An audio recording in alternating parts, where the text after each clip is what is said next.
The fatigue with brain injury is something truly hard to explain.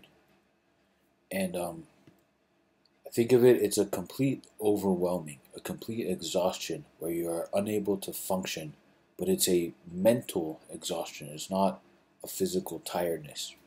In my experience and many other brain injury people that I've spoken to, this is a problem that comes when you hit your limit, you're trying to do something, you're trying to process information or be social or memorize something or think or do, especially do what you used to be able to do in terms of cognitive function or activity. And once you hit that limit, the fatigue, it puts you in bed for days. You're not even really able to sleep. It's just a complete and utter exhaustion. Other people I've spoken to about this describe it like a straw was inserted into them and all their energy was sucked out, or they just melted. If you're familiar with the spoon theory and brain injury, and our energy resources are there, this is the same kind of thing. So it took me about 4 years after my brain injury to learn that I could not push myself to my limit, and if I did, there was just so much repercussions. So there was a year there, I remember, where I was learning how to manage not pushing myself to my limit. And then after that, although there were still many more years where I was improving and recovering and regaining capacities, there was just the overall benefit, overall general improvement in things that, once I learned to not push my limit, things did get a lot better. So I had gone to this BIA seminar, and Dr. Dasher gave this talk, and it was pretty much dead on with a lot of the things that I had learned, both with diet, with nutrition, with exercise, and with just learning to not push myself into these cycles where you hit the limit and then there's so many repercussions. And this presentation, it has way too many factors to list and describe. I feel for every brain injured person, there would be something new or something meaningful for them. But overall, this information is very good, and I recommend taking notes. And so, anyway, here's the talk, and I will say a few words at the end of the seminar. Thank you. So, I wish that when the first presentation when you did this, I wish I would have spoken more, because I had a lot of experience implementing, this kind of a rule to make sure I never push myself to my limit. But I had took a few years to develop that rule. Mhm. And in the beginning, the many stages before that, I was like, to do anything was so hard that even beginning to do it, or like a baby step of the action, was enough. And then that's where you want to take a break. But I didn't know that. And Mhm. I don't know if you've listened to my podcast. It's okay if you haven't, but No, sorry, I didn't get a chance to. no, The no worries. past month has been crazy, but yeah. But the interesting thing is there is that I'm recording. I have about 4 discussions with people, and they all have the same kind of, self care and taking care of yourself and not pushing yourself to your limits and being gentle with yourself. They have that same philosophy for the brain injury problems, and then they really are the ones that have a recovery story similar to mine, because the recovery is as strange as the injury. And for me, it took about 7 years, and the fatigue was one of the major battles, and it was so overwhelming, so strange. So I'm trying to I'm kind of like in between the worlds, trying to build this information and slowly connect with people. But yeah, so anyway, thanks for being here, and I'll probably Yeah, ask some yeah, questions. But yeah. Happy, and I yeah, mean, I think you have, and definitely a lot of personal experience from that can definitely help with questions and discussion too. So yeah. yeah. Well, and so that's, I guess, my point is that if you listen to the podcast, or if not the personal experience, I'm finding, I thought it was only me, but now the more people I meet, it's like, oh, that's similar enough. Then I like, okay, now it's a thing. Now can discuss it. And I don't think it's definitely isn't talked about. It's definitely not understood. Hey, Nancy.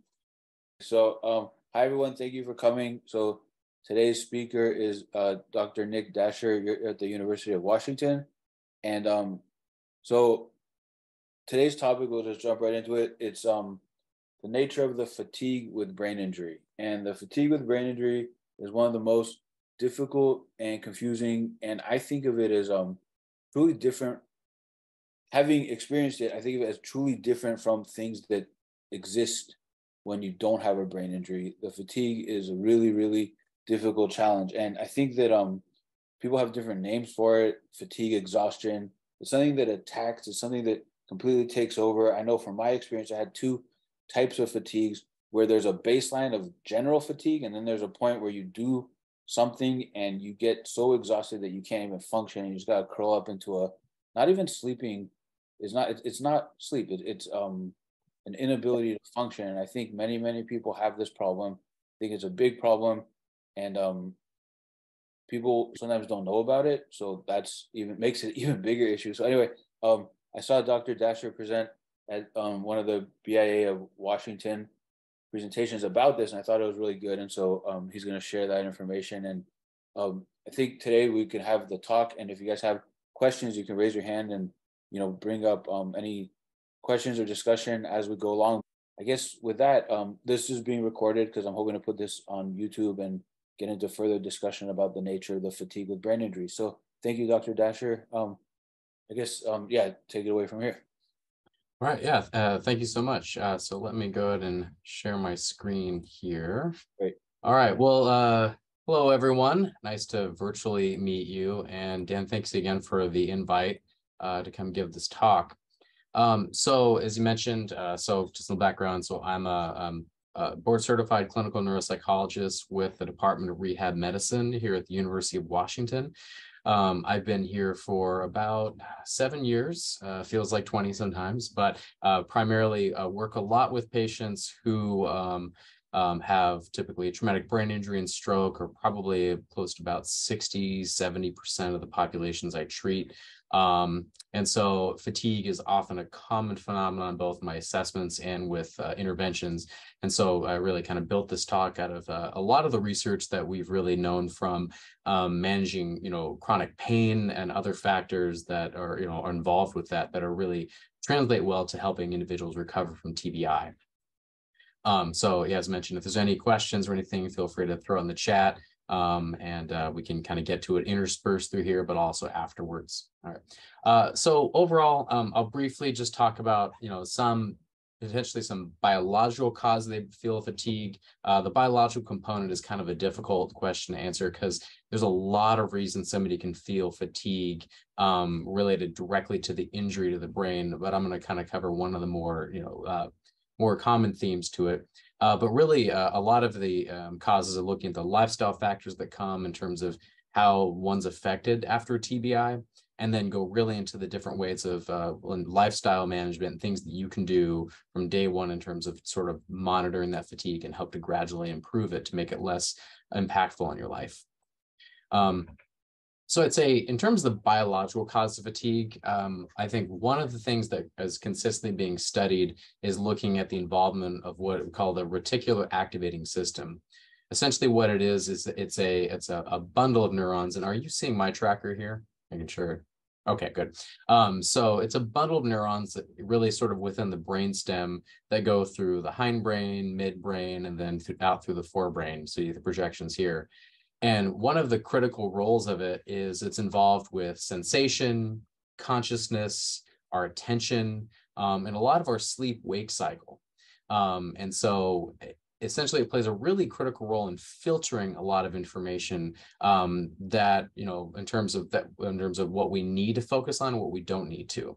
So really, as a result, we're inundated with a lot of information. And so what it does is this, I think the best example is that this kind of acts as sort of a secretary for the overall brain. Is a sense that it filters out, like think of a secretary filtering out phone calls, emails to the CEO of the company, which is the broader forebrain. It filters all this out so that the forebrain really only needs to focus on the most pertinent information. And so the reticular activating system here works in the same manner. It makes sure that our brains does not have to deal with all the information we get. For example, every second, about 100 pieces of data flood our conscious mind, and a staggering about 40 pieces of data enter our subconscious mind. So we're inundated with all kinds of sensory information that we cannot handle at once. And this is heavily involved in filtering that. And so our senses are constantly feeding so much into this information that since we can't really attend to everything, what this activating system does is essentially filter that out. So when we think about a TBI, again, we're looking at typically the more maybe moderate, severe severity of traumatic brain injuries. Is there's a belief that this component sort of it could be disrupted in those who really feel a lot of chronic fatigue. In a sense, it's one impacting their sleep-wake cycle, so it's impacting their circadian rhythm, how restful they're getting during sleep, even if they're getting a full 8 hours of rest. They're not getting the quality of REM or deep sleep they need to kind of feel more restorative. That's one theory or possible mechanism. Also, because this is so involved with filtering information, that there's a belief that one can be just more predisposed to just being inundated with too much sensory information at once, which then sort of becomes very fatiguing, very taxing, and draining of resources. So I'm not going to get into too much kind of more about this, but this is just one sort of biological mechanism of action of the sort of brain damage that can maybe result to the persisting fatigue that maybe one can feel over time.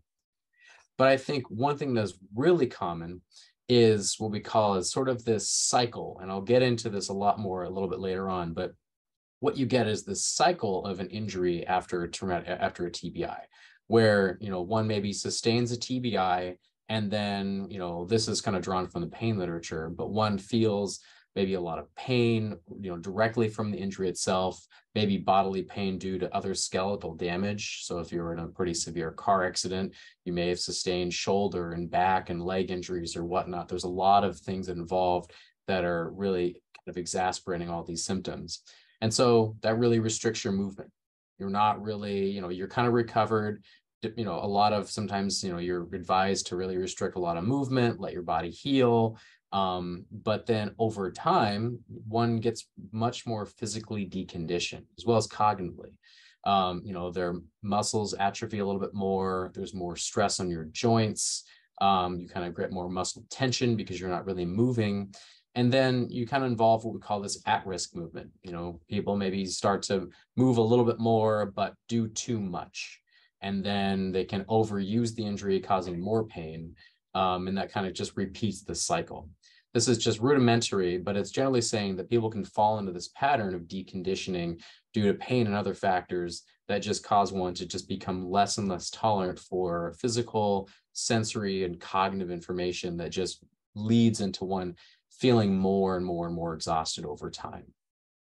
Can I ask a question? And I think this is a good, I guess, figure or model, but so I know for me and the seminar that's coming up at the end of the month is literally injury to cognitive systems. And I had I would call it 7-year rebuild of my cognition, and the lack of the abilities in me was very, very strange.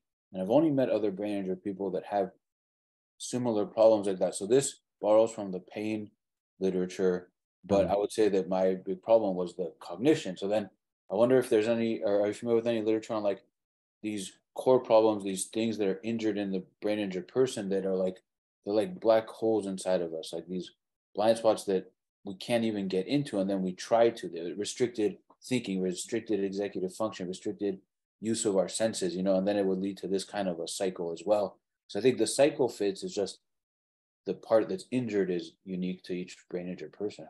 Right. Yeah, and I'm speaking kind of broadly here, but the cognitive piece, which I'll definitely talk about more, but to kind of address your question is really what it's looking at is people can also fall in the similar cycle from sort of becoming less tolerant for cognitive stimuli. So another example would be reading. So often people, if they're, studying anything that requires a lot of cognitive activity before an injury, they were able to study just fine for an hour or several hours, and and there was really no issues there.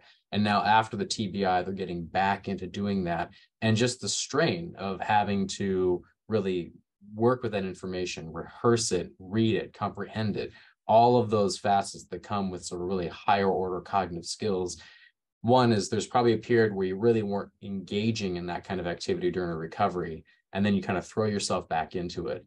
And then just trying to go back into doing something like that, it's just mentally taxing. Like you're, studying, really intense studying. There's a lot of literature out there that shows just people are burning a lot of, it's a good way to burn calories. I wouldn't say it's the most efficient form of exercise, but you're essentially burning a lot more calories through intense study and intense cognitive activities. And if the same way, if physically one's not sort of engaging and trying to get back to doing things in a gradual process, the same mechanism works for cognition. Is if you're trying to throw yourself back into the similar level of cognitive ability that you were before the TBI without taking a really more gradual approach, that can really cause a lot of cognitive strain, difficulty focusing, and kind of and just drains those resources, where then you kind of fall in the same cycle. I think another way I think about it is that we have so many subconscious shortcuts that we use all the time on a cognitive level. I think one of the best examples I often give a patient is when you give out your phone number. You typically chunk things in terms of the area code, the first 3 and the last 4.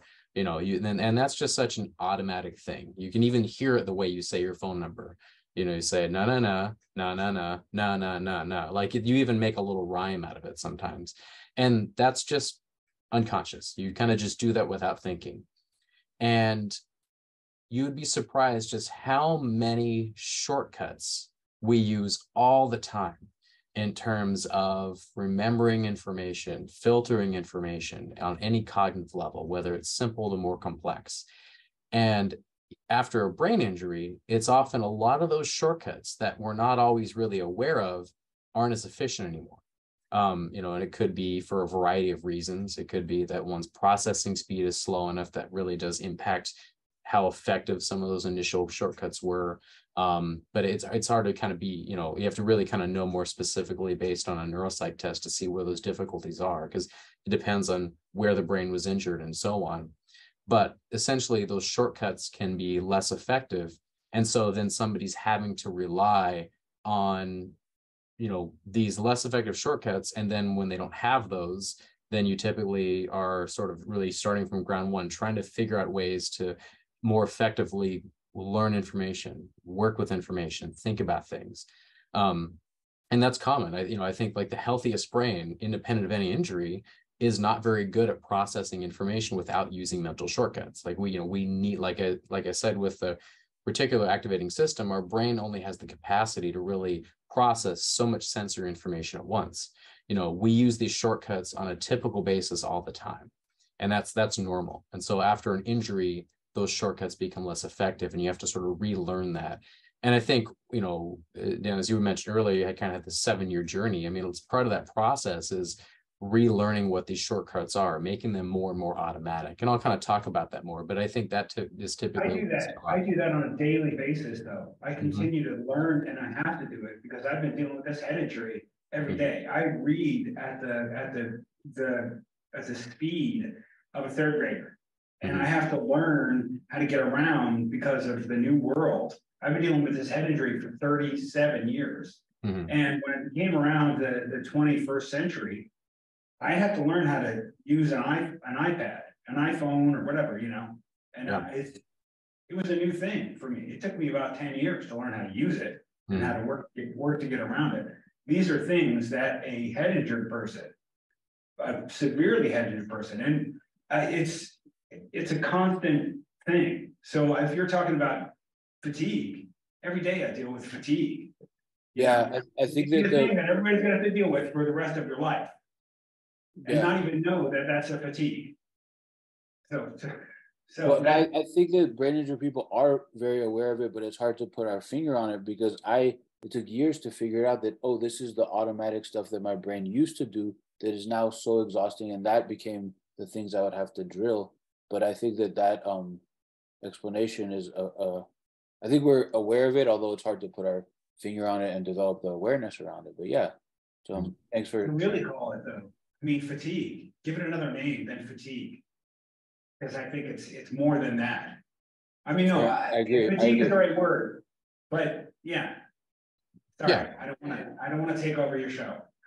No, I understand. Like the point about fatigue is I agree. I think fatigue is used for a variety of things. It can be used like something like this. Sort of this chronic fatigue, cognitively, physically, due to like a brain injury, and depending on like how much you'll be able to recover, depending on the extent of the injury. But it's also used when you're fatigued from, just a hard day's work and you just didn't sleep so well and nothing else is wrong. So, I mean, it gets used, I think, very broadly. I think there could be better terms for this.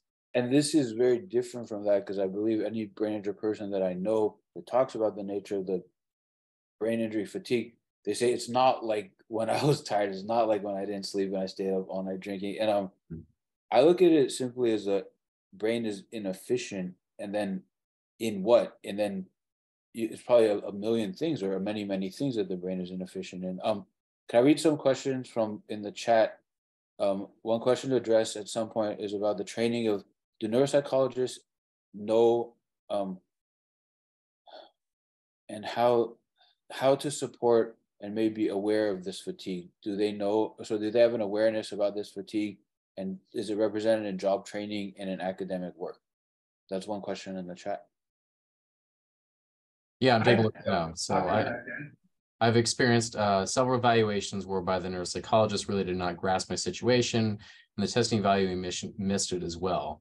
So in terms of that, I think I think like any profession, it depends. Like you go, the right neuropsychologist seeing you, because in terms of one who is familiar working with individuals, especially with traumatic brain injury, because in a neuropsych testing situation, you are in a quiet room. You have a tester across the desk from you that are keeping you engaged, working with you on these various tasks to look at your memory, your processing speed, your problem-solving abilities, and so on. That's very artificial. The way I really preface it, is that we're essentially trying to get a picture of what sort of your cognitive horsepower is when we're controlling for the fatigue, controlling for maybe anxiety, depression, a lot of these, distractions, a lot of these things that absolutely affect our cognitive ability in every day. But in that situation, we're trying to control those to get an understanding of the sort of the network, how well this network of activity, these neurons within your brain, how well these are coordinated and working together to produce cognitive function. And so essentially, it's kind of getting an idea of sort of what's your cognitive horsepower, what's it capable of, if we were able to maybe better control and treat fatigue, better control, difficulties with, whether it's cognitive fatigue, brain fatigue due to injury, or also just sleep disorder issues, whether it's due to, mood issues. We're trying to control for that to some degree to see what are these other factors. And if we do control for that, what is, how healthy is the network overall? And so I think when a feedback session is, I've had a number of patients who have really struggled with a lot of fatigue. I actually, another population this happens quite often is with those with multiple sclerosis. Fatigue, cognitive, physical is a really common phenomenon that affects work. And so, but it's not easy to see in everyday life. And so often employers maybe don't really understand it. And if a neuropsychologist says, hey, testing looks actually fine, then you're good to go. That's really sort of disregarding the other factors that we're controlling for, like the fatigue and so on. And so in these evaluations, I really understand. I say, like, if testing looks reasonably okay here, I say, like, listen, these are some things that are strengths that it looks like are, how your brain is healed. These are some cognitive abilities that seem to be really well preserved. It doesn't mean you're not experiencing these difficulties in day to day. That's likely really due to this fatigue, due to these other factors to be controlled for. So it gives us a focus of treatment more so than anything else. But in terms of, like, when I think about return to work evaluations, like, those are things I absolutely consider, and saying, like, I think you could go back to work in certain capacities if we're able to control for these things, but we really need to know how to better to treat that, better control for that, better to put you in a situation at work where these are going to be minimized. So I think that's, to kind of hopefully address the question, that's really, I think, what a neuropsychologist really looks at, like myself, who works in this setting with patients who have TBI. That's always a thing I look at in terms of how fatigue is impacting cognitive function on these evaluations, even if we're not always addressing that specifically in the testing. Thank you, Dr. Dasher. I'm the one who asked that question. And I think an important distinction is you're one of the few neuropsychologist who actually works on helping people and not just doing an evaluation. And is that true that you continue to work with these people? Yeah. So yeah, I do both therapy and assessment. Yeah. And I found along the way that many just do assessment, and that's where much of the harm occurs. And when you said they control for stress and whatever else you said, wow, that truly wasn't my experience, and it was quite harmful in terms of how it was delivered. And that's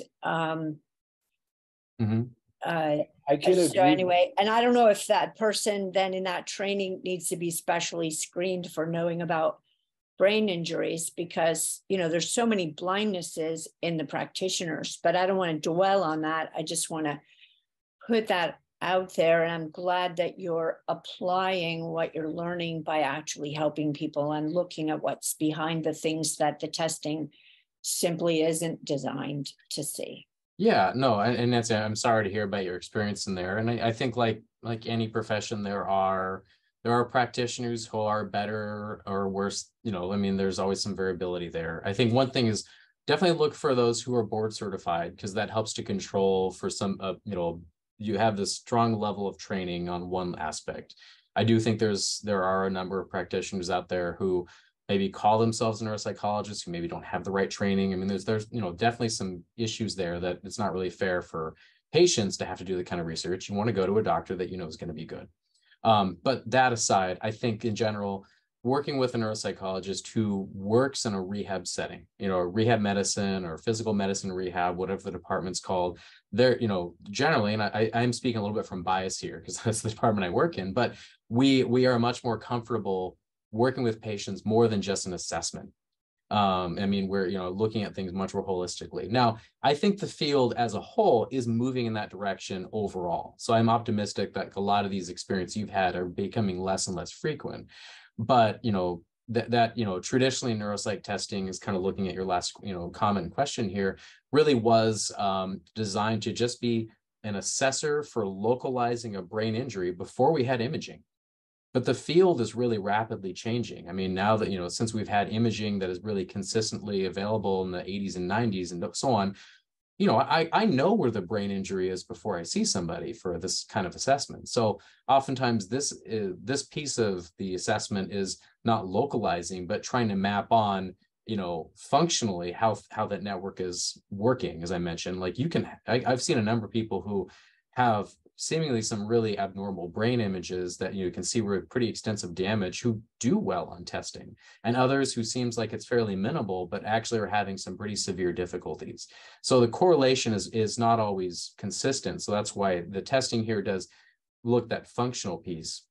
But I think more than anything, is understanding any neuropsych evaluation needs to go in with, knowing that, really laying it clear to the patients that we are doing an artificial evaluation of your cognitive ability in the way that's not what you see in everyday life, to see sort of how healthy that network is, and then to work with you on these other factors. And another piece that really the field's going into is mapping on performance on these testing measures to more real world outcomes. Like if someone scores in these areas based on certain tests of executive functioning, how does that predict return to work success, return to school success? There's a lot of research and going in there. So that's really the field's moving in the right direction. But sadly, there are a lot of practitioners who are very assessment focused that say, all right, I don't see significant issues. You must be fine. Have a nice day. And, and that's being less frequent though, unfortunately. So just a brief follow-up question on that is that you said you see imaging, about this person before you work with them from their imaging. Is that unusual? Is that because of the setting in which you work? Because none of mine ever looked at anything, even though it was available. So that's typically, that's typically the setting I see, because since I'm really embedded in the medical system, a lot of patients I see here were evaluated by neurologists and physiatrists already.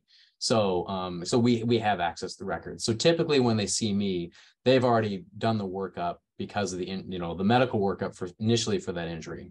But depending on where that neuropsychologist works, they may not have access to that imaging at the time of that appointment. But because I have access to records here that maybe neuropsychologists in more private practice settings may not have, or that may be difficult. I will say there are times when we do have an outside referral.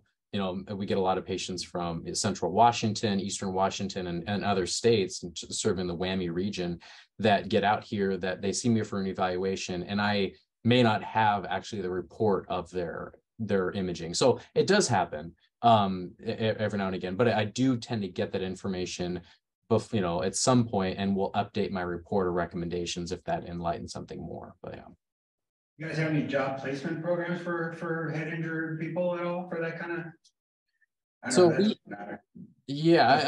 we have vocational counselors that work with patients who are after an injury or other medical illness of the brain. Maybe they or have not been returned to work, or have not been back to school, or are concerned about the disability process. We have vocational counselors who do work with them on that transition. So actually an example is right before this talk, I had a feedback session with a patient who had multiple sclerosis, and our feedback was really looking at her neuropsych results and understanding, like, based on what we're seeing, she'd like to go back to work. We have some concerns about her processing efficiency. So I worked with a vocational counselor on some recommendations about ways that she could maybe go back to work on a part-time basis, in a setting where she's not really, contingent on having to work on things too quickly. And then, if she's successful there, let's work on sort of gradually increasing her, her duties and so on.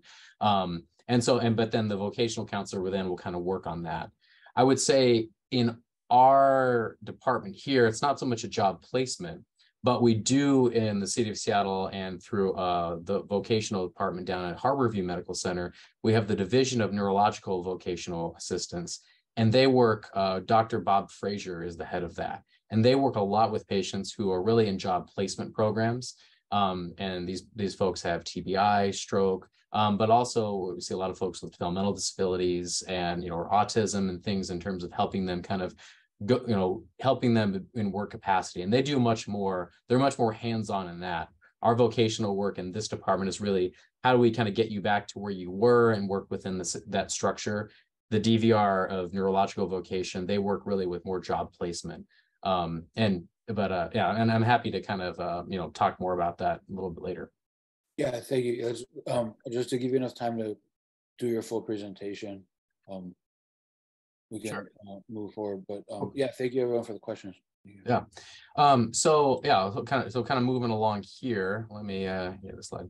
So I don't want to spend too much time on nutrition, but I do want to put a plug on, really what I'm going on for is just what are some lifestyle factors to keep in mind if, that definitely has an impact on just fatigue in general, physical and cognitive fatigue.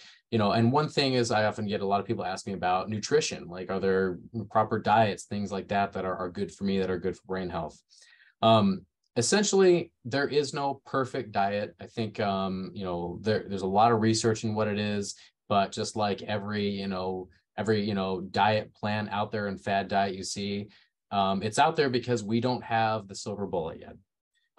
But essentially, the rule of thumb that really kind of does come up in research more and more is that if diets that really focus more on complex carbohydrates, lean proteins, whether they're animal or plant-based, and also, and hydration are really key. I think sometimes the Mediterranean diet is often the framework I give people, that tends to be one that seems to be a little bit better.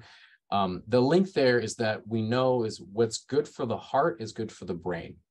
And so diets that are very focused on heart health, cardiovascular health, reducing risk of stroke, further heart attack, cholesterol, and blood sugar, diet, are essentially those that have the greatest impact on sort of cognitive functioning overall, and just managing fatigue, and just kind of managing fatigue in the sense of it minimizes how many times people feel a sort of a crash sugar crash and things like that. So, rule of thumb is trying to limit like high sugary foods, highly processed carbohydrates, energy drinks. This isn't not to say like, never have ice cream again, but it's just the idea of, yeah, you have to eat, you need a little, you need your treats. But the idea is that's kind of the rule of thumb I think of. And, I think one way that, a chart that kind of help is you look at sort of the glycemic index. And for anyone here who maybe has diabetes or knows somebody or is pre-diabetic, maybe more familiar with this than even myself. But the glycemic index is a way of just breaking down how slow foods get broken down in the body. So foods that tend to have a really high glycemic index, those are ones that really your body converts to glucose and, simple sugars that provides that really big spike in sugar. And, and spikes your insulin levels too to compensate for that. But that gives you like the really quick energy, but also you can crash a lot faster and feel tired really a lot more quickly there too. So, focusing on foods that tend to be lower on the glycemic index are ones where they're gonna be more slower burning. Your body takes more time to break them down. So they tend to be foods that you're gonna be fuller for longer periods of time. So on one end, they tend to help people lose weight because you're not quite eating as much because you're not as hungry as quickly. But also because it is a slower burning carbohydrate, typically a carbohydrate, is that it's giving you a little bit more of a sustained release of calories that you can burn throughout the day. And that just tends to be more sustainable. And this is, we do know like from a brain health standpoint, those tend to be better correlated with brain health, cognitive health, but you're not also getting that crash. And so, essentially I kind of provide this chart here to give you an idea of, what some of those foods are. So like things like it's a 0 to 100 scale. So things like, close to 100, some go higher, but things like, white bread, a bagel, just taco shells made of simple flour, even oatmeal can be a little bit high. Baked potato, those tend to be much higher on the glycemic index. But things like rice bran, really leafy green vegetables, fruits that are higher in fiber tend to be a little bit lower. So it's just rule of thumb. It's not so it's not to say never have a baked potato again, but just be mindful of just the foods you're eating. If you notice that if you take kind of inventory of like your diet over the past couple weeks, and you notice that, a lot of these foods are kind of higher on this index and I'm feeling pretty fatigued throughout the day more often. I'm just kind of feeling crashed out more often. It's likely your diet's contributing to that. And so this is kind of a way to look at managing the fatigue from a diet standpoint. But I think to kind of get to, Dan's question earlier, the cognitive fatigue is a big part of it. And as we kind of talked about, after a brain injury, it's common that the brain has to work a lot harder for simple tasks.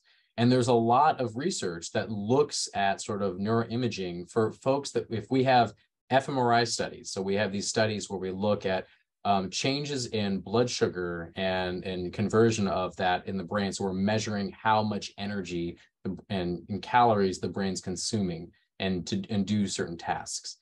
We have imaging data before somebody has an injury. And then looking at those folks who have had a TBI, we see greater amounts of activation in having to do the same tasks. So what it means is the brain is having to, really exert more energy to do things that were more simple. And, we see this with aging too, it's, typically normal, like, the folks who are finally, get in the 70s and 80s, we see that the brain is, not quite as localized in terms of these different cognitive functions. We start to see more activation on broader scales to compensate just for sort of weaknesses and efficiency that just come with aging. We see a similar phenomenon with TBI as well. And so that's why often people feel that cognitive fatigue. As you mentioned, they sort of it's like it's a chronic thing to some degree. The brain is having to work a lot harder. And that's what we're seeing in some of the imaging. Yeah, thank you for bringing that up because I'm actually somewhat familiar with that data as well. Mm-hmm. And going back to the earlier discussion that we were having, so I remember the neuropsych testing, and I've spoken to several people that have the same kind of experience where you are able to answer the questions, but you can feel the gears, the processing is so difficult and so slow and so hard to do, but you're able to do it. And because you're able to do it, it felt like the test, it almost didn't include the fact that you are working so hard to do it. And what you said about taking the test results and trying to extrapolate if they affect or show changes in how people can work, that's a great example, because I know the feeling of feeling the gears in my head not working, feeling like it's like I'm walking through mud to do basic math, and then you're exhausted. So I think this kind of data is really good. But I guess my question is, if the processing speed is drastically decreased, but the results are still there, is there anything more that can be done to show that, okay, actually this is where the problem is? This is the nature of brain injury problems, or maybe are people more aware of that, or is more being done to help support people in that situation? I realize I'm not asking a great question, but yeah, I mean, I think understanding is, I mean, one, I think it just kind of goes back to my earlier statement that, like finding like any right specialist, you want to find the right neuropsychologist that is very familiar with working with folks with TBI, right. to understand like the differences there. But I think broadly, I feel that that's something that should be known across all neuropsychologists. That's what we're controlling for.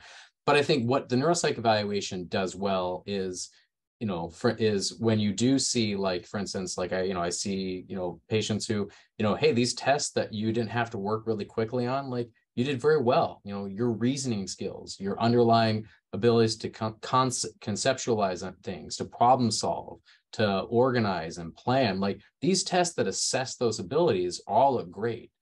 But how fast you process things, how your latency in doing things, how delayed that was, like these are things that still can come out on testing, which is why, a good battery of testing will assess these things over and over, because processing speed and efficiency varies throughout the day. So I would say, if you're seeing these things, but you see that processing speed come out, just sometimes it comes out okay, but there's enough times consistently it's just popping out a little bit slower. That's where you're extrapolating, like, this is really that source of fatigue. Like, yes, like they're capable of really doing well if they're not having to work too quickly, but this fatigue is really draining a lot of those resources. And so, it's this inability to recruit what your brain normally, I mean, it doesn't feel like that. It feels like just inability to do it, but yet it still happens. So yeah, it's right. And like you mentioned, you feel like it's like you're kind of thinking through mud.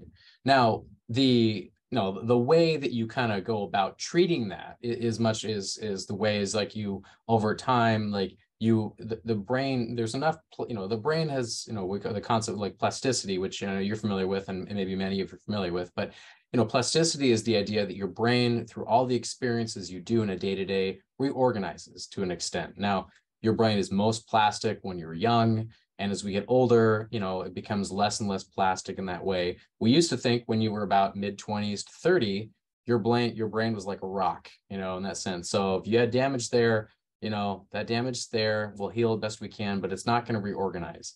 We know now that that's still happening. It's just slower as we get older. And so the extent of that, so I think there's a lot of factors that go into recovery. It's not, all these recommendations we're talking about with managing fatigue and improving that and improving cognitive efficiency. I don't want to say, like, if you do these things all 100% right, you're going to be right back where you were before the brain injury with enough time. That's not the case. I mean, there's a lot of things that affect recovery in terms of how extensive the brain damage was, the trauma. I mean, there's a lot of things. So I don't want to minimize anyone's experience if they feel like, I've been doing a lot of these things and I'm still having trouble. Like there may be a plateau in terms of some degree of recovery, but you can still, but it doesn't mean you still can't continue to work on things to still see some relative improvements over time. It doesn't mean that maybe, like, you keep working at it, you're going to be here, but it doesn't mean, like, you can still gradually make things better as you go. And I think that's really what the aim of this here is.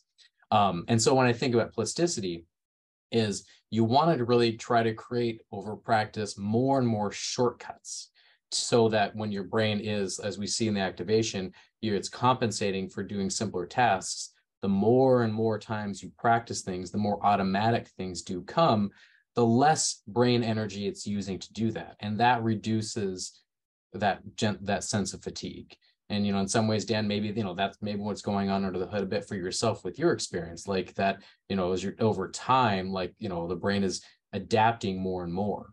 And, depending on where the damage is, people can have all different kinds of difficulties. Like this is very sort of, it's not quite this simple, but, frontal damage is the frontal lobes are really involved a lot with higher order abilities like organization, planning, and so on. So people can have a lot of trouble with disorganization and, and filtering information.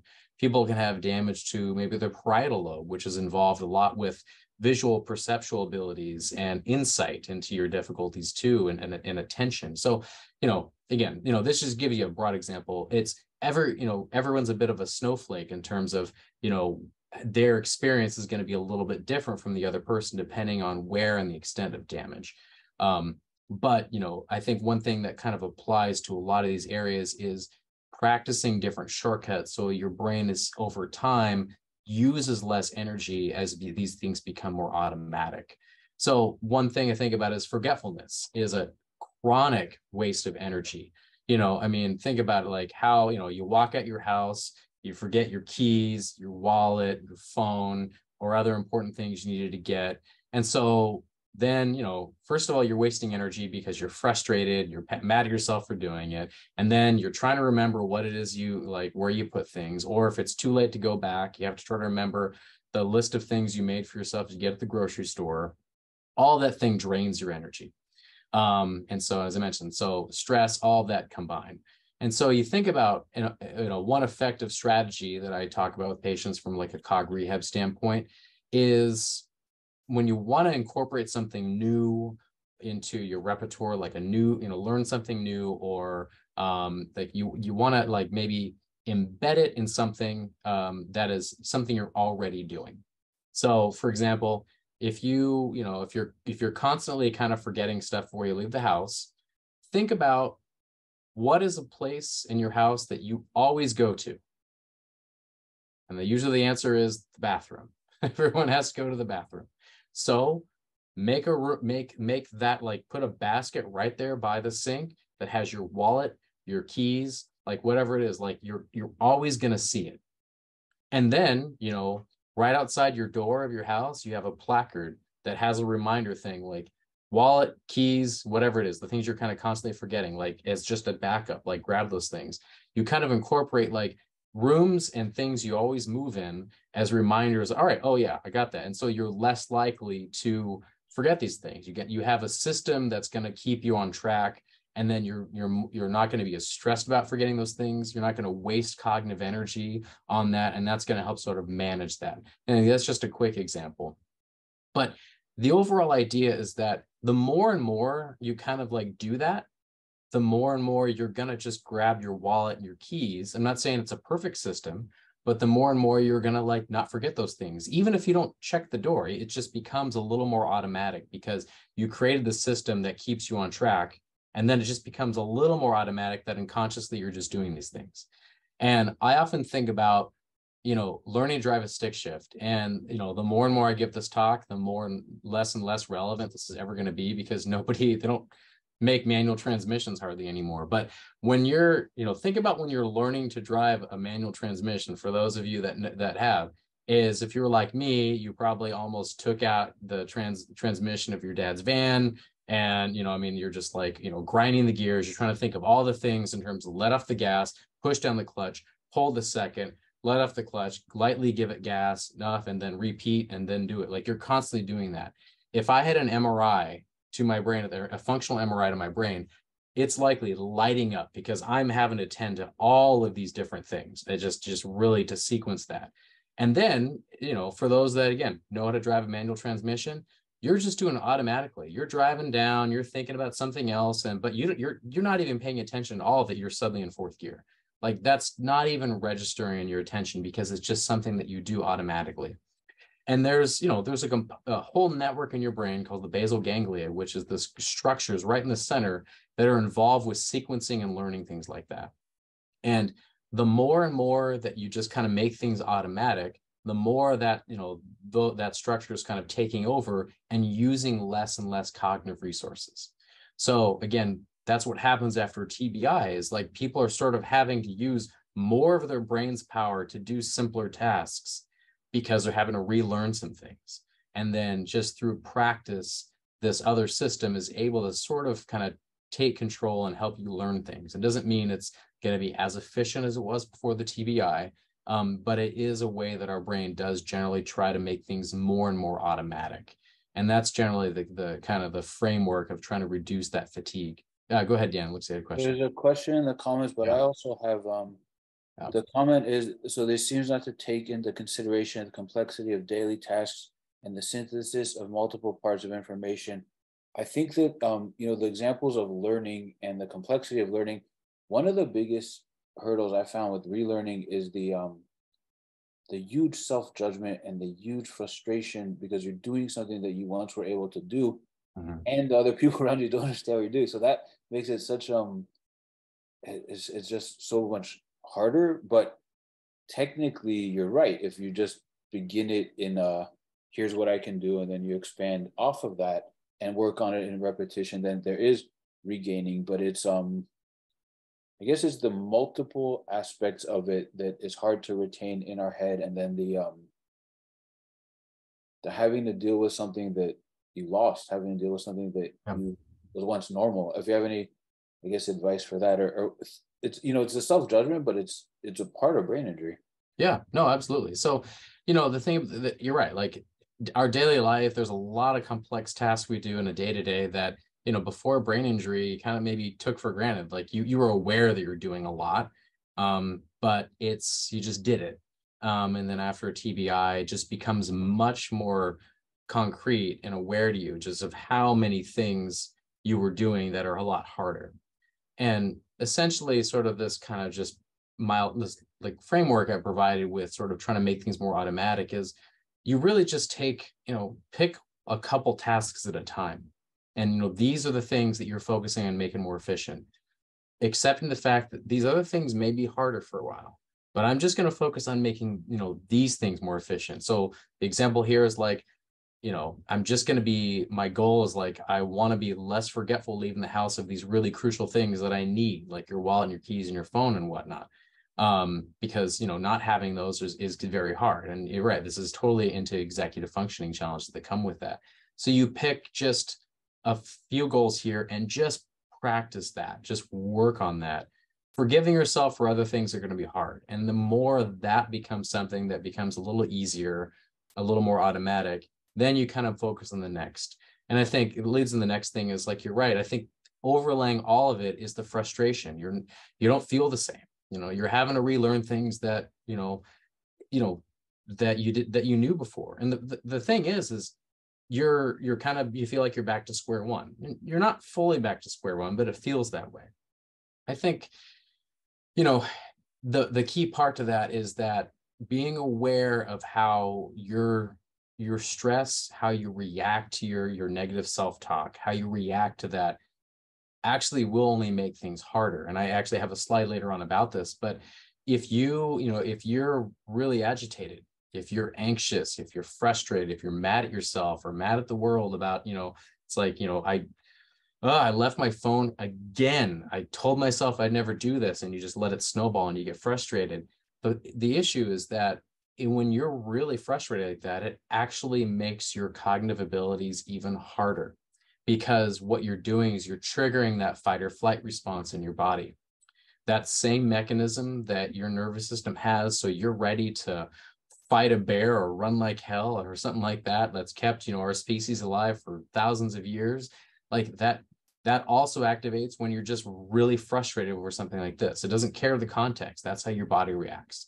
And that's your sympathetic nervous system. So when it's activated like that, it assumes that you're in that situation. And so it's diverting a little bit of cognitive resources away from your brain, and to your large muscle groups, to your lungs, your heart, things to help you react faster. It's not causing brain damage in and of itself, but it's like, that's what happens when you have that anxious and that frustrated response, especially when it's over time. Like, it makes it hard to think more clearly.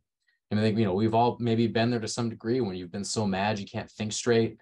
or, you've studied for an exam when you were in school and you go to take it, you can't remember it.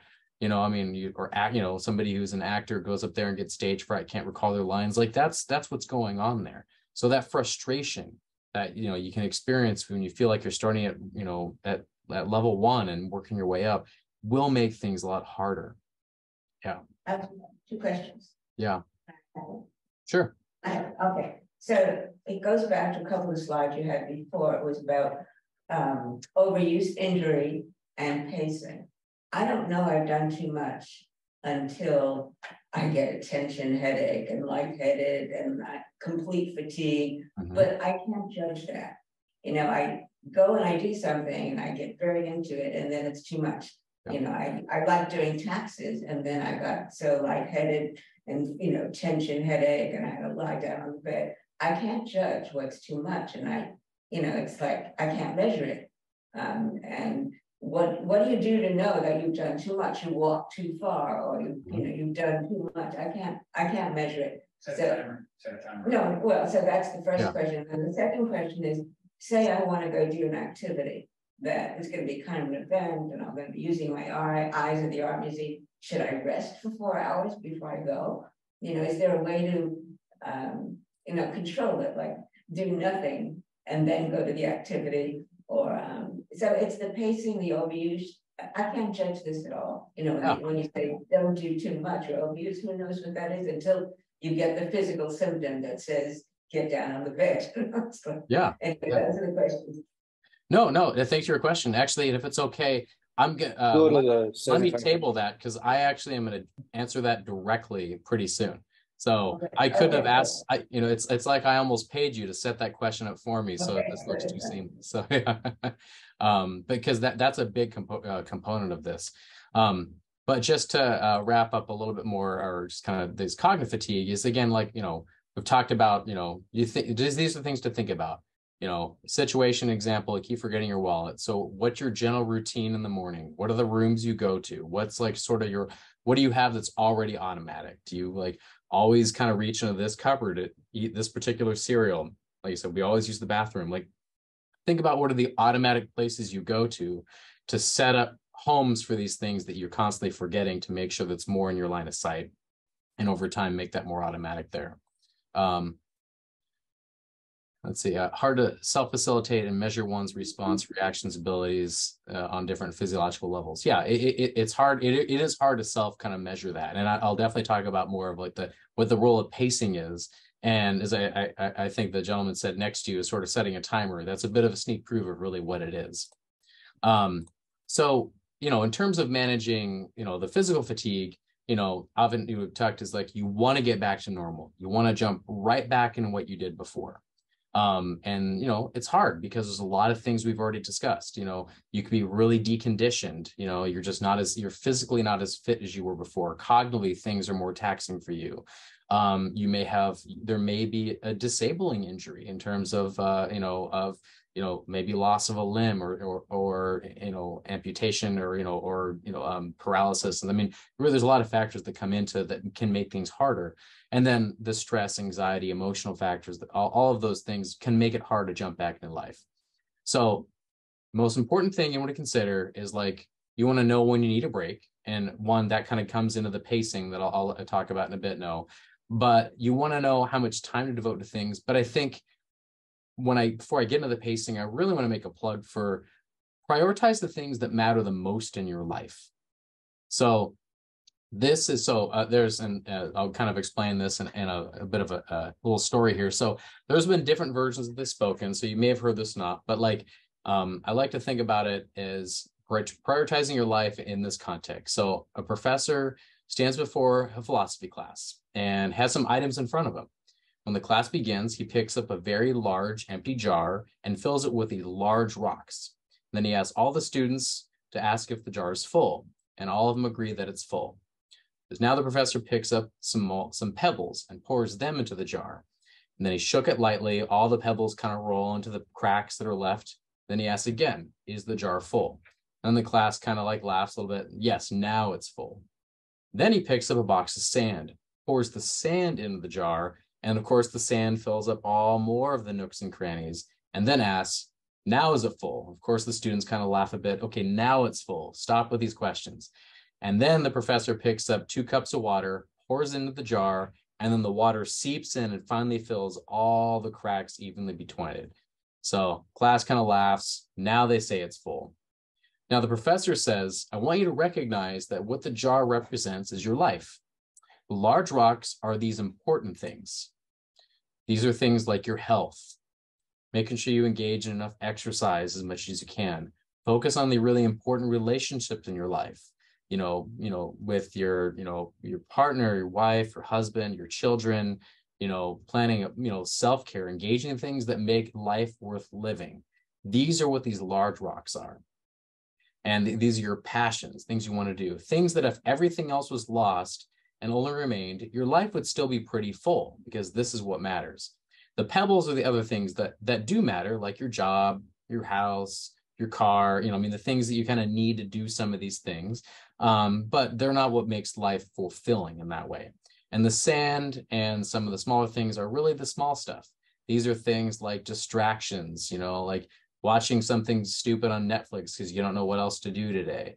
Someone's interrupting at the door, phone's ringing, like responding to, deleting a spam message in your email, all these things that we do that aren't important, but still waste time.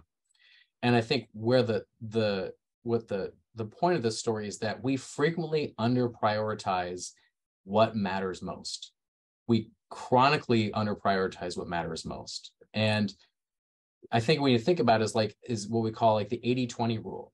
We spend 80% of our time doing 20% of the tasks that are least important to us. These things like answering all those stupid emails and all these things that waste our day. And oftentimes we do the easiest things because we can check them off our list. So if you have a list of all the things you need to do, you'll do the things you can do quickly because it makes you feel like you're productive. And then in the process of building up stamina and endurance, the goal of pacing actually reverses this pattern. Let's see how much more energy we can really focus on the things that matter most. And this is what we're going to prioritize. So schedule chunks in your time that really focus on your life goals, like things that matter to you, and less time on the things that just waste our day. And I think that's a big part of sort of managing a lot of the fatigue. So as I said, stress and anxiety definitely deplete your energy. Obviously, if it's something pretty debilitating, if it's depression that's just very debilitating, it's hard for you to get motivated and so on, like these are things you need to seek medical and psychological help for. But a tool that really helps manage that frustration that we've talked about, where you're mad at yourself because you're trying to do things you did before and you can't quite do it as well, and you're just constantly in this cycle of negative self-talk and upset and frustration. Again, that's wasting so much energy. So one quick fix is through a form of sort of diaphragmatic breathing. And an often sort of question I ask my patients is, how often have somebody, seen you, you've been stressed out, and how often has somebody said, hey, just take a deep breath? Yeah, that's not the worst advice, but it's pretty bad. It's actually not good advice, because while there is some relief that comes with like a good breath, is what you're doing is if you're taking a really deep breath, one, can't really see it over Zoom, but like I take a really deep breath, one, I'm already kind of puffing my chest up. It's like, all right, you're already filling yourself with cortisol. They're ready to, fight what's coming at you. I mean, it's actually inducing a bit of that stress response. And so, and what the trick is you don't want to, and, the other thing is like, breathing into a paper bag, like hyperventilate, having that, breathing in more carbon dioxide to calm yourself, while you might feel a little lightheaded and for a moment you kind of come down, that's actually triggering more of an anxious response because your body assumes that you're running out of oxygen. So a lot of these things that you see in movies that are been told, half-handedly, are not really the most effective. The way, if you're feeling really anxious, frustrated, upset, what you want to focus on is doing sort of a diaphragmatic breathing. And the way this works is you have a long nerve called your 10th cranial nerve, and this goes all the way down to your stomach and your intestinal capacities or to intestinal tract. And what this does is when this is activated, it actually hijacks the other half of your nervous system.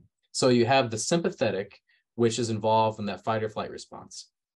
Then the other half is your parasympathetic. And this is involved when you're feeling very calm, relaxed. So this is like the feeling after a big meal, after sexual activity, after, when you're tired, but you're just like calm, like your heart's not racing, you're feeling pretty good, you're just, chill. And the thing is that this nervous system, they can't be on at the same time. So you can't both be like fight or flight and relaxed. So when one is up, it pushes the other down and vice versa. So the 10th cranial nerve is involved with regulating that and activating your parasympathetic nervous system. So when you do the diaphragmatic breathing, you're essentially hijacking your system and forcing that activation of that relaxation. Now, it's not a cure-all for the causes of anxiety and stress. Like it's unfortunately, life's never quite this simple, but it is sort of a quick tool that can be really helpful when you're feeling just acutely upset. And so the trick behind this is it's not a deep breath, it's a normal sized breath, but you're doing so you're doing so slowly. So you breathe in slowly through your nose, filling your diaphragm. So essentially what I do is I put one hand on my chest and one hand on my stomach, and I do this just to keep myself honest. And I want to make sure that I'm just seeing the lower hand move more, and the one on my chest is not moving that much. And you're just watching your belly extend out, and you're just taking a normal sized breath. Don't breathe in any more than you feel. If you start to feel resistance, stop, normal size. Brief pause, and then a slow breath out through your mouth. Then again, brief pause, slow in through the nose, slow out the mouth. And I mean, any of you involved in, good meditative practices and so on, this may be a very good review. But but I do like to make this plug is this isn't just some, some magical, some hippie breathing exercise that we're all feeling relaxed. Like there's actual science to show like why this form of breathing actually induces that relaxation. It's not all in your head, like it's actually changing the way your nervous system is responding. And that can really help sort of lower your cortisol, help you center yourself, and then, re-engage. So it's one of those things where if you're having trouble like trying to find the right word or whose name was, like the more anxious and frustrated you get about that, the harder it is to be to find that information.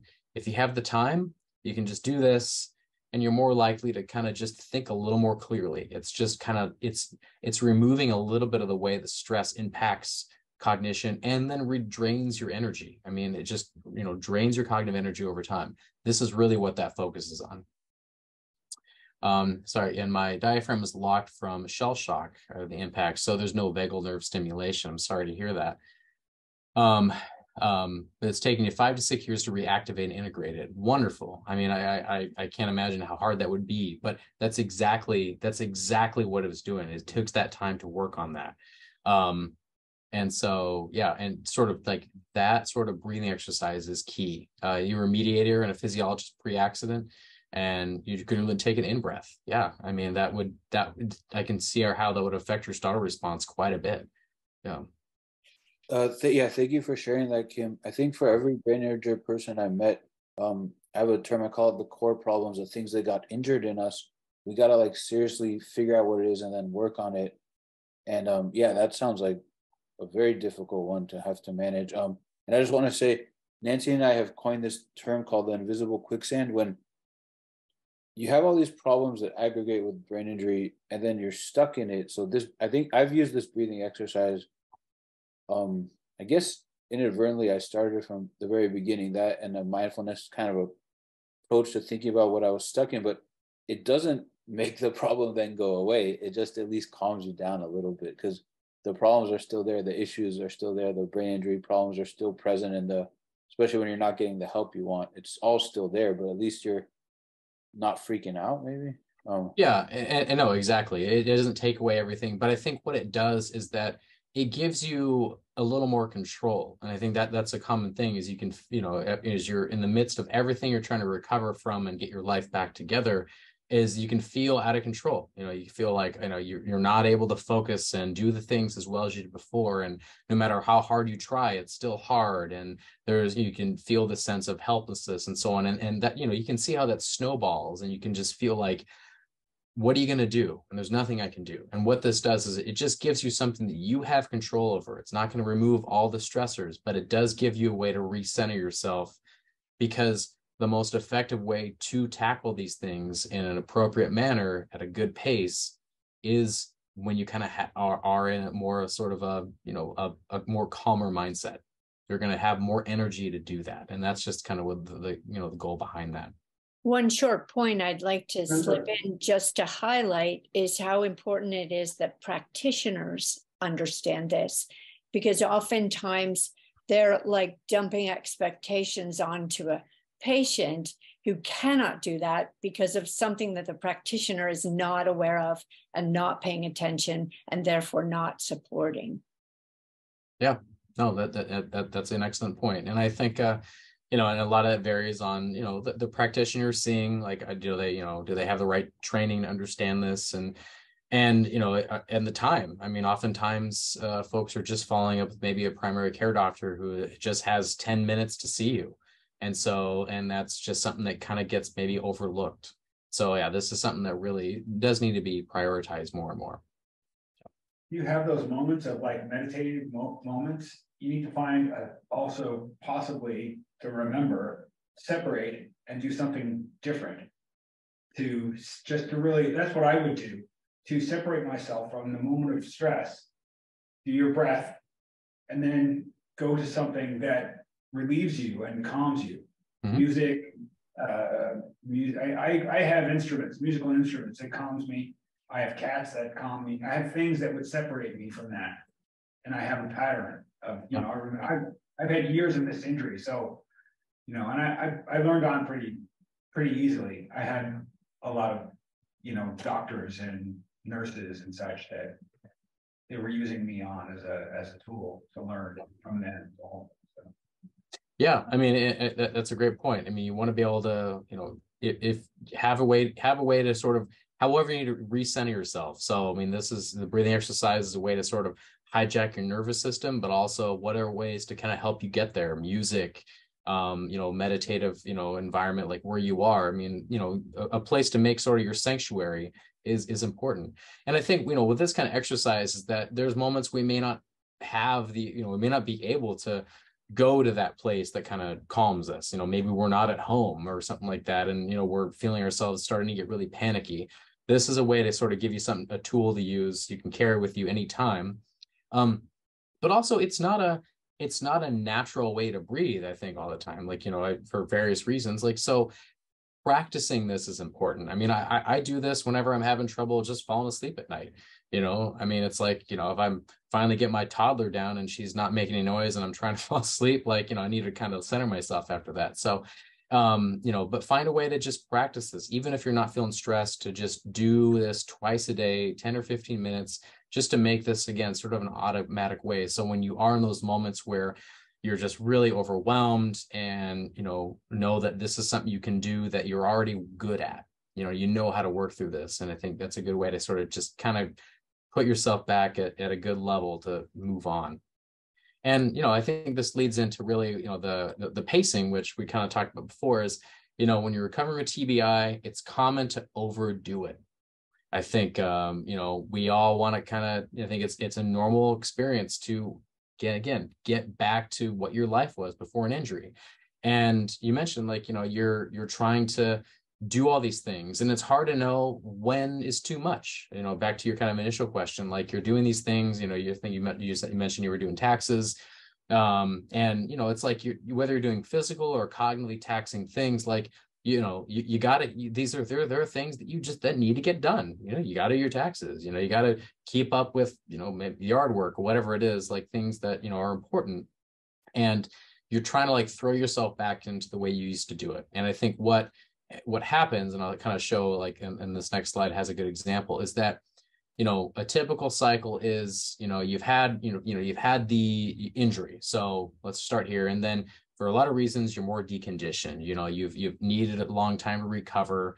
But eventually you have a good day, whether you're feeling better physically, mentally, you feel a little sharper. You're like, okay, today I'm feeling pretty good. Don't have a headache, feel a little sharper, got a reasonable night's rest. I'm going to try to crank out all these things that are on my to-do list, because who knows when I'm going to feel this good again.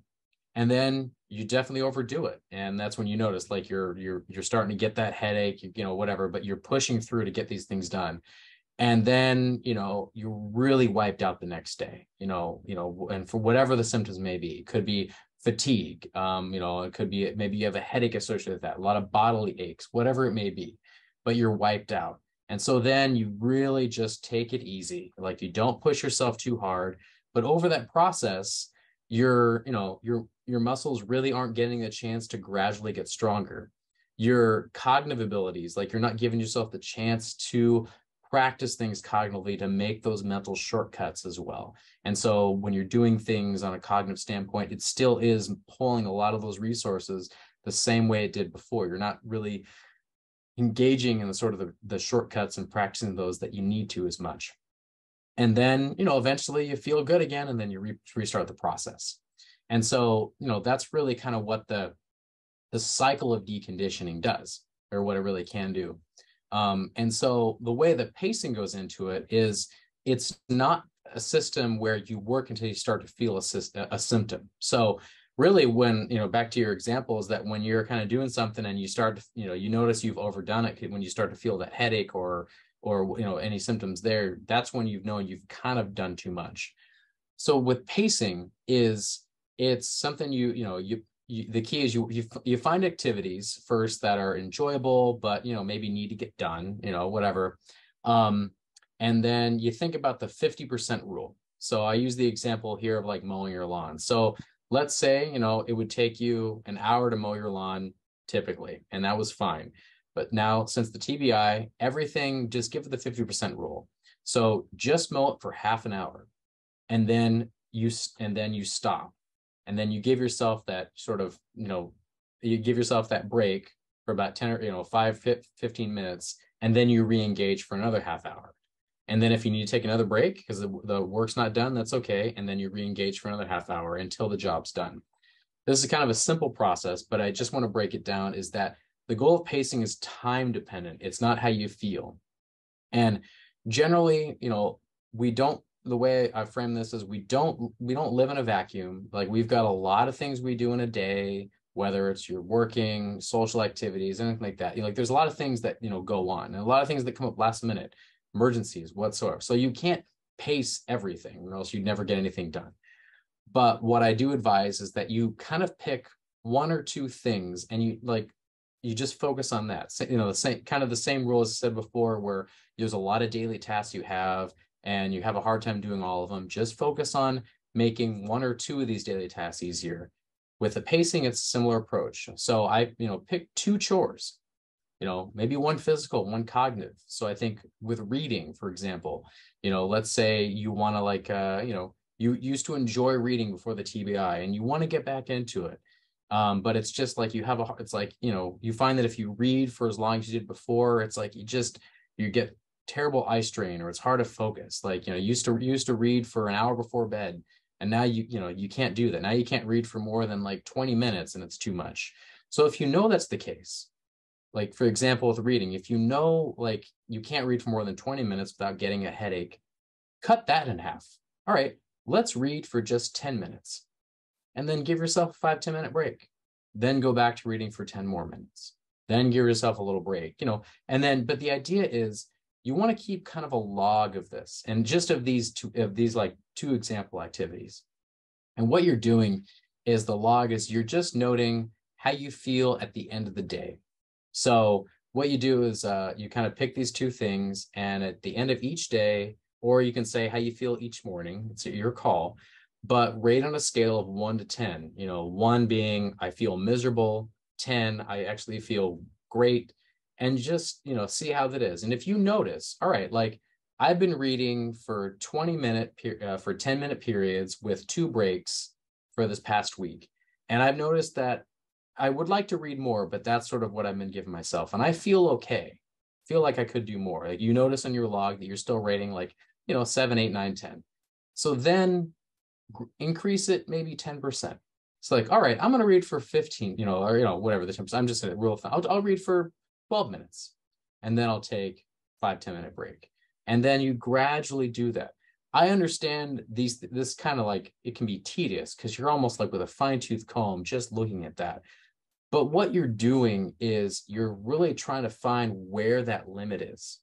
And then, if you get to the point where you notice, all right, like I'm feeling pretty symptomatic of, I've pushed it up to, I'm reading, 15, I'm reading, 18 minutes here.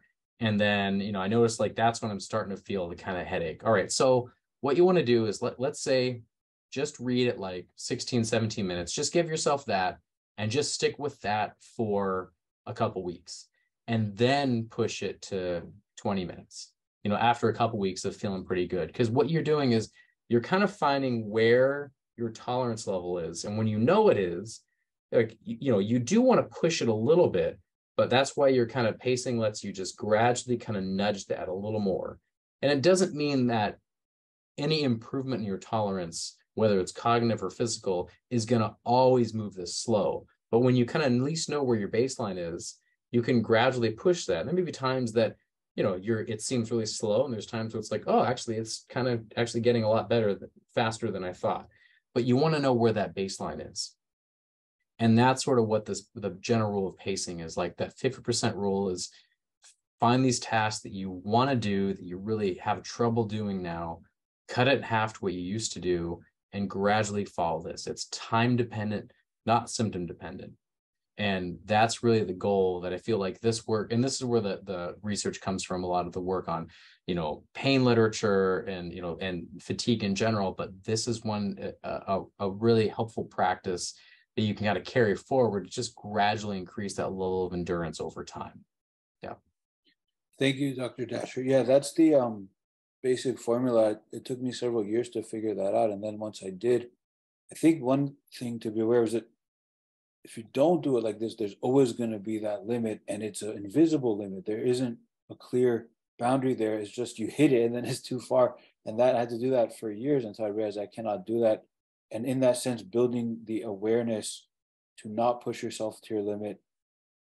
Since there's no limit, 50% doesn't really exist too, but you can make sense of it in your head, and then it becomes 50 or 60% of, it's just such a vague concept, but it was very much the baby step progression, and learning to pace myself or not push myself to my limit was how I progressed with everything. And I think other people that I've talked to that have developed this on their own, or I've only met one person that has had clinical help with it, but other people just figure it out. It's really, really hard to do. And the awareness that you have to build this framework is, I think, a very big part. So Ruth, what you were saying, it's hard to draw these boundaries and make this structure in almost everything you do, but that becomes the strategy that I've found effective.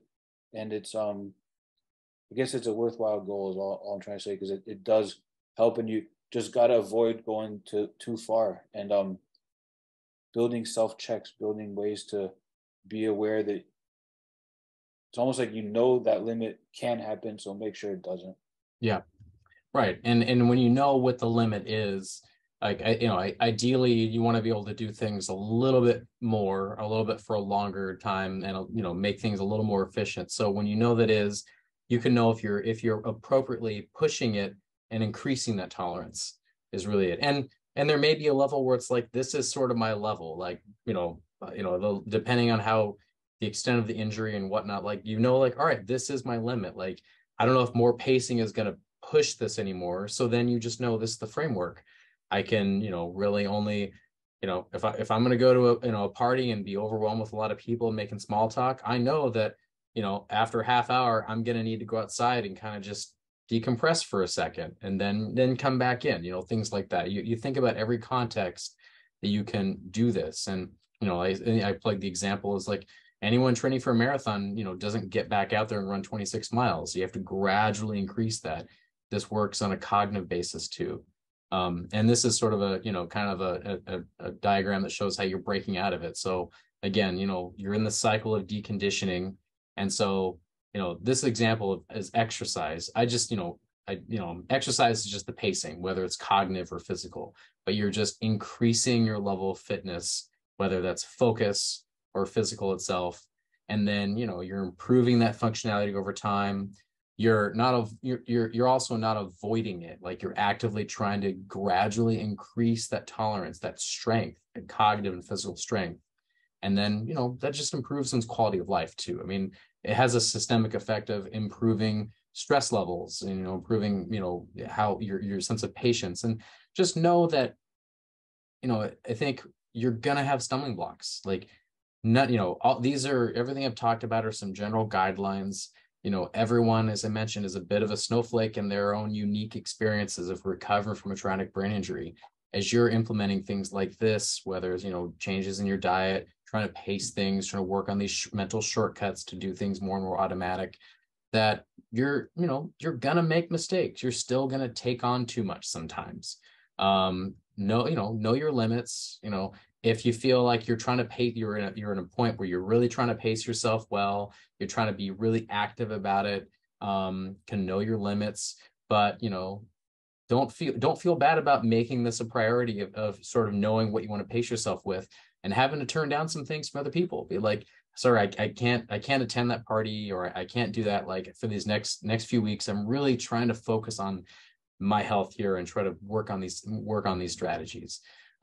Things are going to come up unexpectedly. You're going to have emergencies, things you have to deal with, and that's going to throw things for a loop.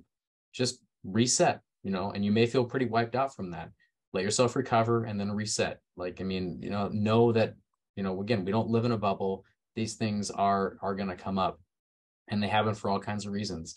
So you want to be mindful to be patient with yourself, forgive yourself. Like, that's an important component of all of this. So actually that leads in just the last bit of just any questions or anything anyone else has so far. I just want to make one more comment about the system. Another thing with brain injury is that I think the perspective without brain injury doesn't realize that you're using cognition when you're not doing the task, when you're going to your place, when you're trying to get from point A to point B. There's all this other demand on our nervous system that I kind of had to factor those into the pacing, because you only think of, oh, okay, I have to do my taxes, but actually making breakfast and getting out of bed even is exhausting. So it's like kind of ended up implementing a lot of these pacing systems across as many efforts as I could keep in my head. And then it just left me in my head observing myself at all times. And that was really weird. But the point being is that cognition and use of these resources in us is all the time. And I think for brain injury people, we notice it. So just factor that in. And then the question I had is restoratives, exercise, bath, things like that. Do you have any recommendations on how to implement those? Because I think having those breaks that are effective is really important too. Yeah. So, I mean, really focusing on exercise there is that, think about TBIs, what we're really talking about is improving, cognitive and, neurological health. Like, the better that is, the less likely a lot of these difficulties we're going to have. And what we tend to notice is we're, constantly trying to figure out ways to, improve recovery from brain injury, while also ways to reduce risk of somebody developing Alzheimer's or other forms of dementia later in life. Thing that consistently comes up in the literature is the importance of exercise. As I mentioned earlier, like, what we know is what's good for the heart is good for the brain, which isn't given just how much, how many calories and oxygen the brain needs. You need a really healthy cardiovascular system to maximize how much the brain's able to use those resources. So the thing about pacing is that, it's one is you're gradually increasing your sense of tolerance. Like, you want to, again, pick one or two physical activities that you want to get back into. Maybe before TBI used to be an avid runner or whatever exercise. Like, pick an activity that you want to do more, but know that you can't do it like you did before. Use the pacing kind of guide as a rule of thumb to, gradually increase that level of intensity. But the goal is do anything.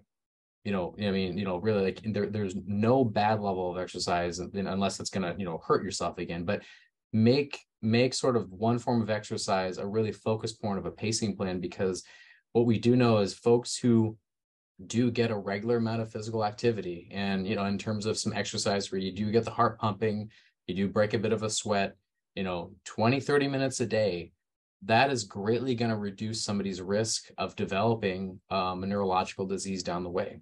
We also know that those recovering from traumatic brain injury do tend to show a lot, better functional outcomes too, better cognitive skills, better quality of life. Like that's just such a functional component. Like exercise can be such a good medicine. And, it almost sounds too simplistic. But, your brain is such a vascularized organ. I mean, it just requires so much oxygen that, the better your cardiovascular system is, the better that recovery is going to be from a TBI. Of course, anything, I always say that with a plug of, there's other injuries that one can get after traumatic brain injury that aren't related to the brain itself, orthopedic injuries and otherwise. Like, don't engage in exercise that's, feels that's going to put you at risk of harm. Make sure you get approved by your doctor and so on. But I can say in a general sense, pacing, targeting a form of exercise is one of the things you do with this pacing plan. It can really go a long way for your overall health at any age. Thank you, Dr. Dasher. This has been really awesome. And my comment, question, somewhere in between is that some of this pacing part assumes a structure of support with other human beings. And sometimes many of us in brain injury support groups share about how we lack that. So for me, one of my greatest struggles has been, how do I explain it to other people so they don't hold it against me? Mm-hmm. And so that's been tricky for me. And in your rehab, do you build in anything like that to support people? Or do you assume that because they're going to rehab, they're supported? No, that's an excellent question. So, and generally, like I definitely acknowledge that people come from all situations where they have more or less support. Ideally, somebody's gonna, be in a situation where they've got, support from their family and loved ones that'll kind of help them get through this and can participate in these kinds of pacing activities with them. But, for folks that don't have that, one thing is, actually that very group that you've talked about, in terms of working with those with brain injury and you feel like you don't have the support, relying on each other in that way can be a great thing. In terms of, other ways we do as a work is, I run every so often I run a cog rehab group. And I actually talk a lot about these pacing skills as well as other cognitive strategies. But I run that group versus individual cog rehab, because I know a lot of people, maybe in some folks in this group may have had that through speech therapy. Oftentimes they do cog rehab in a setting to work on different skills in terms of improving attentional strategies and memory strategies.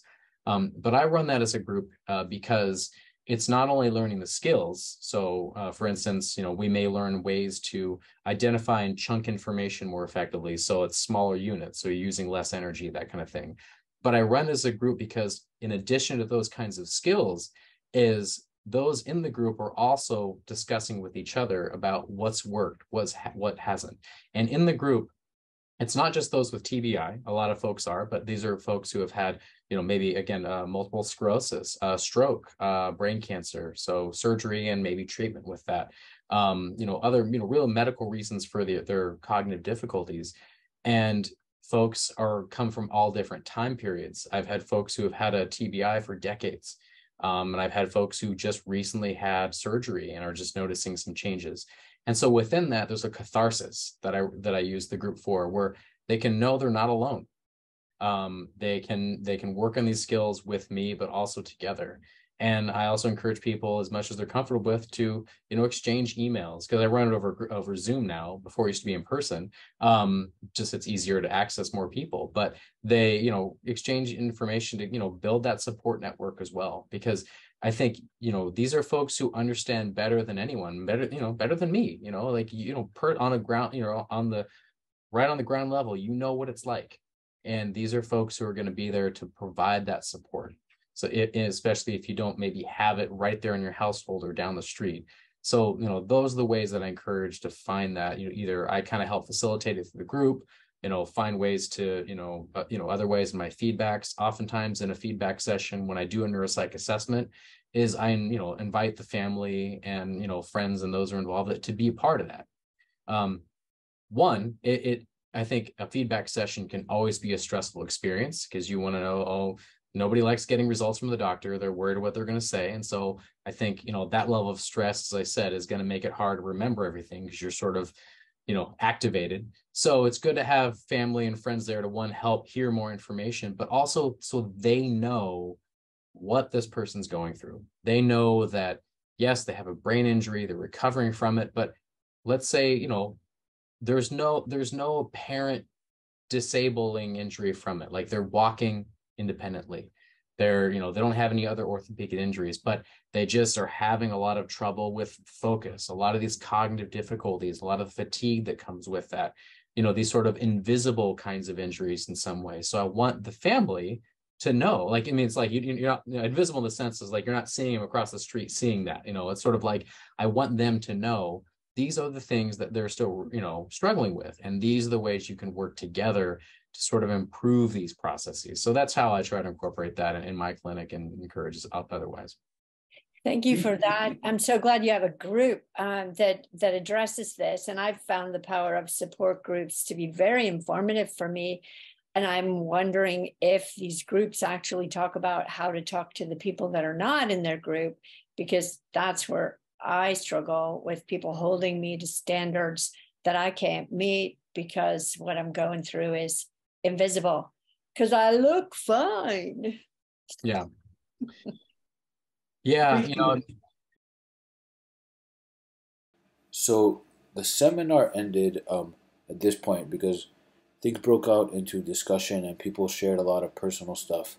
But, kind of the talk actually ended at this point. One other effort that I have is a podcast called Experiencing My Brain, and I'm trying to get into just that, the specific details of life and what things each brain injured person has to deal with from their perspective. So I just want to share that. And the important thing that also I want to say is that so in my experience with learning how to not push myself to my limit and the slow improvement that happened, in the years after brain injury, I have recorded 3 other discussions, or at least 3 other discussions with individuals who have learned that same lesson. So for each case, the person learned to not push their limit, and in some cases there's also the slow progression, the slow work to rebuild what you have lost. But the key factor there is always learning to not push yourself to the limit. And I just wanted to share those discussions in the links provided because I think it's important, kind of as evidence for what this whole talk is about. So anyway, thank you.